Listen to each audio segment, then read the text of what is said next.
Boa tarde, estimados telespectadores da DW África. Boa tarde, caro Manuel de Araújo. Muito obrigada por ter aceito o nosso convite para participar deste espaço de conversa. E falo-vos a partir de Maputo, cidade que viveu na última noite um ato bárbaro, um assassinato de dois cidadãos moçambicanos, um de nome Elvino Dias, que também é assessor jurídico do candidato presidencial Venâncio Mondlane e também do partido Podemos, e o senhor Paulo Bueno, que era o mandatário deste partido, o Podemos.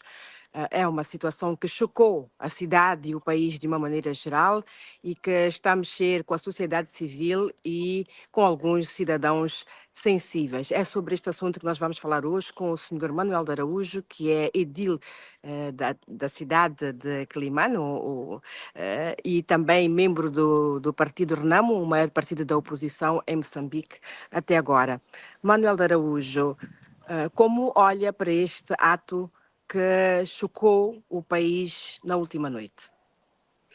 Bom, este ato não chocou só o país. Este ato chocou o país, chocou o continente africano, este ato chocou o mundo e este ato chocou todos os amigos da democracia e todos os amigos dos direitos humanos. Portanto, toda a pessoa que ama a democracia, ama os direitos humanos no mundo inteiro, portanto, só pode ter estado, ou pode sentir chocado e violentado.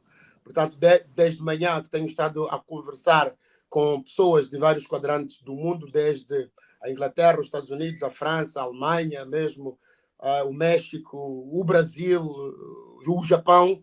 Portanto, todo mundo tem estado a ligar, tem estado a mandar mensagens de solidariedade e alguns até, os mais ingênuos, mensagens de incredibilidade. Mas para nós não nos surpreende absolutamente nada. Aliás, nós estamos nesta digressão que nos levou à Alemanha, levou-nos a Estrasburgo, a Bruxelas, mas também aos Estados Unidos e a Munique, onde exatamente nós estávamos a preparar o mundo para este tipo de situações. Porque nós conseguimos ler os sinais, nós estamos envolvidos neste processo desde 2011 e, portanto, nós já sabíamos, nós estávamos simplesmente a alertar o mundo de que este tipo de situações iria acontecer. Portanto, não nos surpreende absolutamente nada. Nós conhecemos como funciona. Mais surpreende o facto da polícia, pela primeira vez, ter apresentado indícios sobre a motivação do crime, não é? E alega questões passionais. Não lhe parece estranha esta alegação? Bom, a mim, Nádia, isto pode estar a surpreender a ti, mas a mim, que sou parte deste processo, não me surpreende. Não é a primeira vez que a polícia tenta desdramatizar e até tenta, eu diria, insultar tanto a alma das vítimas como ao povo moçambicano, pensando que o povo moçambicano é estúpido. Nós, senhores comandantes da polícia, nós não somos estúpidos. Nós sabemos que foram vocês que ordenaram este crime. Nádia, só para te dar um exemplo, hoje eu tinha previsto, portanto, que chegaria hoje à cidade de Quelimane. E hoje a cidade de Quelimane está armada aos dentes. Há mais de 15 carros da polícia, carros, portanto, cada carro da polícia com mais de 9 polícias, todos armados até aos dentes, em todas as ruas da cidade de Quelimane. Os munícipes da cidade de Quelimane deveriam estar agora a dirigir-se, portanto, ao aeroporto. Todos estão a ser proibidos. Portanto, aliás, no dia 17 de outubro, que é o dia em que nós celebramos o aniversário do primeiro comandante da Renamo, o comandante André Matade Matsangaíssa. Portanto, a Renamo foi proibida de marchar na cidade de Quelimane. Portanto, a sede da Renamo foi cercada pela FIR. O aeroporto de Quelimane hoje está cercado pela FIR.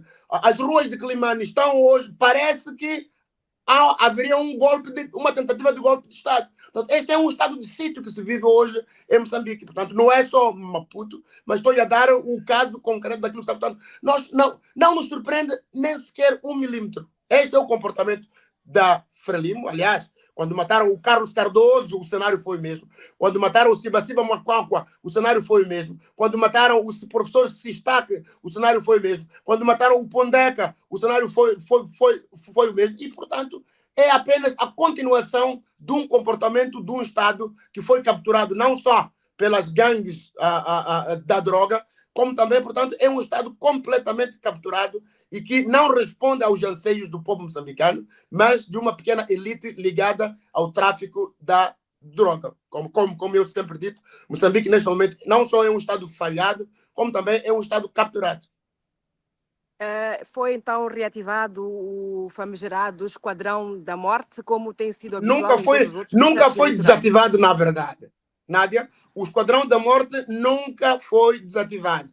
Ele apenas espera a oportunidade para poder agir. E quando a Frelimo se sente ameaçada, lembra-se, quando mataram o Sistaque, era porque nós estávamos a discutir a questão dos governadores provinciais. Portanto, um dos heróis da luta para nós termos hoje governadores eleitos foi o professor Sistaque. Ele teve que morrer para nós, depois, o presidente da Câmara teve que ir a Gorongosa, a Satungira, para nós hoje termos os governadores eleitos. Mas, como essa eleição foi forçada, a Frelimo até hoje, não, no seu DNA, a Frelimo não aceita a alternância para os governadores provinciais. Eles usam todos os meios ilegais, como, aliás, foi amplamente demonstrado, e é o que nós temos estado a fazer pelo mundo fora, a acordar a opinião pública internacional sobre aquilo que, na verdade, é o regime da Frelimo. Quer dizer, um país que tem um assento não permanente no Conselho de Segurança das Nações Unidas comporta-se como um Estado bárbaro, não como um Estado civilizado. Então, é preciso acordar ao mundo sobre realmente o que a Frelimo é, o que o Estado moçambicano se tornou. É por isso que nós nos antecipamos. Eu saí de Moçambique há 7 dias, literalmente, para exatamente poder fazer esse trabalho, porque já sabíamos exatamente o que iria acontecer. Aliás, esse trabalho não é novo. Nós, há cerca de 15 dias, mesmo durante a campanha eleitoral, porque nós já prevíamos esse tipo de comportamento, nós nos deslocamos a vários países, incluindo a Inglaterra, onde estivemos no Instituto Real de Relações Internacionais, com uma plateia formada por diplomatas, militares e outros pensadores e amantes de África, onde alertamos sobre o que iria acontecer. E, portanto, está registrado o que nós lá dissemos. O Manuel falou agora que a cidade de Climana está a ser vigiada por polícias armados até os dentes, um cenário que não é diferente na cidade de Maputo e provavelmente nas outras grandes cidades do país. Não lhe parece estranho que um ato desses tenha acontecido justamente nas barbas dessa polícia, que anda a circular pela cidade de Maputo? Não, é que os autores são a polícia. Esse aqui é o ponto. Eu não acho estranho completamente. Foi a polícia que fez isso. Ou alguém ligado ao regime militar. Portanto, não. Eu acho que não há nenhum moçambicano que tenha dúvida sobre quem são os autores deste ato. Suspeita que a Frelimo seja o mandante, até os meus que o partido filhos, Frelimo seja... Até os meus filhos têm a certeza de quem são os perpetradores que são criados. Diga. Portanto, suspeita que o partido Frelimo seja o mandante, o autor moral destes assassinatos da última noite? Eu não suspeito, eu tenho certeza. O Manuel de Araújo está no exterior e muito provavelmente esta será uma das suas causas nas suas andanças pelo mundo afora. Vai tentar de alguma maneira fazer ou lutar pela reposição da justiça, por exemplo, ao nível da África, ao nível da União Europeia também? Não só ao nível da União Europeia, eu não vou fazer, eu já estou a fazer. Portanto, como disse, estive na Alemanha, estive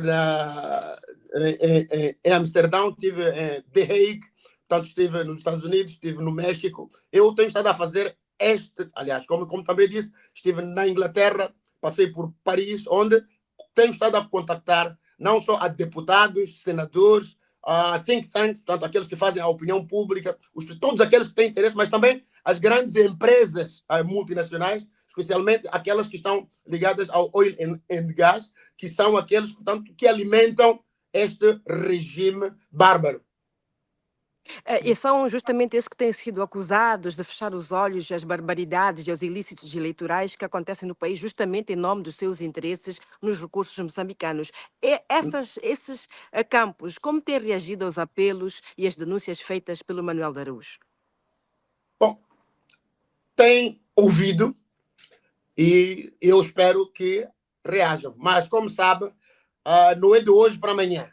Nós apenas estamos a preparar a opinião pública internacional para que, quando acontecerem de novo a incidentes como este de ontem, eles não digam que não sabiam não venham com cara deslavada dizer na nossa cara que não sabiam. Nós aí vamos olhar para ele e dizer, mas nós vos dissemos, no dia X você esteve presente, o senhor ouviu, o senhor retomou notas, o senhor registrou. Então não venham dizer que não sabiam. Portanto, nós estamos a fazer este trabalho para acordar a opinião pública internacional. Aliás, a pergunta que não se cala sobre as eleições é por que há dois standards. Quer dizer, há eleições para a Europa com certos parâmetros e há eleições para a África com outros parâmetros. E não só para a África, mesmo para a América Latina. Nós podemos ver o exemplo da Venezuela. A Europa tem uma postura diferente quando se trata do roubo, das fraudes de eleições na Venezuela, do que quando se trata do roubo de eleições em Moçambique. A pergunta que não se cala é essa. E nós colocamos nos olhos deles, nas caras deles, senhores europeus, senhores americanos, por que vocês usam double standard? Certo. Houve um facto que chamou a atenção hoje a um ativista social e político aqui da Praça Maputense. Causou muito espanto o facto de ver cidadãos na praia a jogarem a bola, a apanharem sol, a divertirem-se depois de um ato bárbaro como este que aconteceu na última noite. Manuel de Araújo, acha que a sociedade moçambicana é uma sociedade em que as pessoas vivem em bolhas, em várias bolhas, independentes umas das outras, no mesmo espaço? Acha normal esta apatia, esta indiferença em relação aos crimes bárbaros que acontecem cá?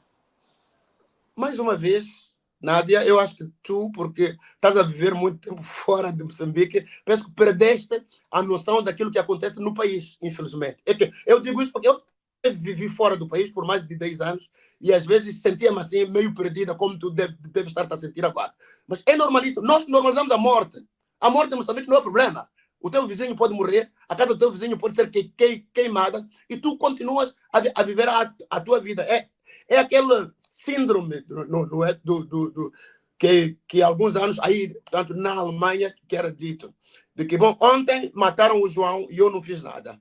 Depois da manhã mataram ao Alfredo e eu não fiz nada. Só me preocupei quando chegou o meu dia.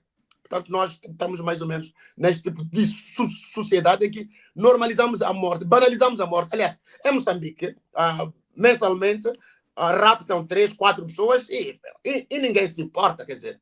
As pessoas sofreram tanto que já perderam essa sensibilidade quanto, digamos, à violência, quando se tiram vidas, quando se raptam pessoas. Então, nós banalizamos, nós já normalizamos isso.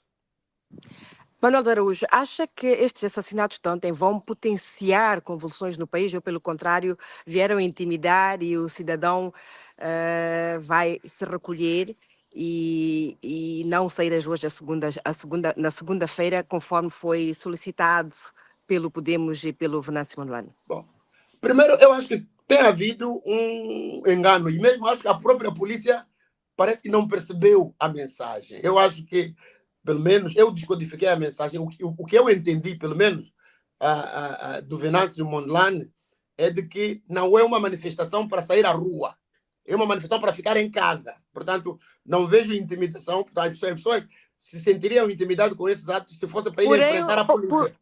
Porém, o Venâncio Mondlane não faz parte de nenhum sindicato e ele não tem competências para solicitar isso. Legalmente seria assim, não é? Ele tem, como cidadão, competência para convocar uma manifestação, um protesto, mas para solicitar ou convocar uma greve não o teria. Vê assim também? Bom, de facto, a Constituição da República de Moçambique, na minha ótica, faz uma distinção entre manifestação e uma greve. Portanto, nós temos o artigo, se a memória, aqui no capítulo 2, sobre os direitos, deveres e liberdades, nós temos o artigo 51 da Constituição da República de Moçambique, que diz que há direito à liberdade de reunião e de manifestação. Todos os cidadãos têm direito à liberdade de reunião e manifestação nos termos da lei. E depois temos um outro, portanto, artigo que fala da questão da greve. Portanto, uma coisa é um direito à manifestação e outra coisa é um direito, pelo menos na minha ótica, à greve. De facto, a greve, de acordo com a lei, deve seguir certos trâmites que têm um regulamento próprio. E as manifestações também têm um outro dispositivo legal, portanto, que é, por exemplo, o artigo 87, direito à greve e proibição de lockout. No seu ponto 1 diz, os trabalhadores têm direito à greve, sendo o seu exercício regulado por lei. E também diz que a lei limita o exercício do direito à greve nos serviços e atividades essenciais, no interesse das necessidades inadiáveis da sociedade, etc, etc, etc. Portanto, bom, o que nós podemos dizer destes dois artigos, e também eu acho que temos que clarificar, pelo menos o meu entendimento não foi que as pessoas deveriam sair à rua e fazer, digamos, marchar, ou etc, etc, mas que deveriam ficar em casa. Eu diria que é uma manifestação negativa e não uma manifestação positiva. Assim como existe uma paz positiva e existe uma paz negativa. Certo. Manuel de Araújo, muito obrigada por ter participado deste espaço de debate. Nós ficamos por aqui. Espero voltar a falar consigo numa próxima oportunidade, muito em breve, provavelmente. Bom, permita-me solidarizar-me à família Esteja à vontade.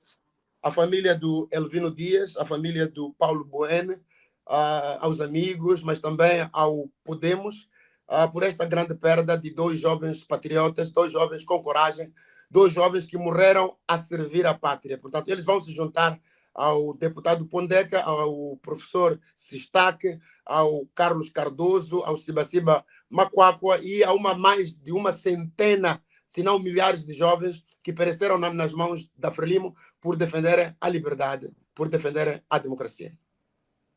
Muito obrigada, Manuel de Araújo. Muito obrigada, estimados internautas da DW África. Até breve.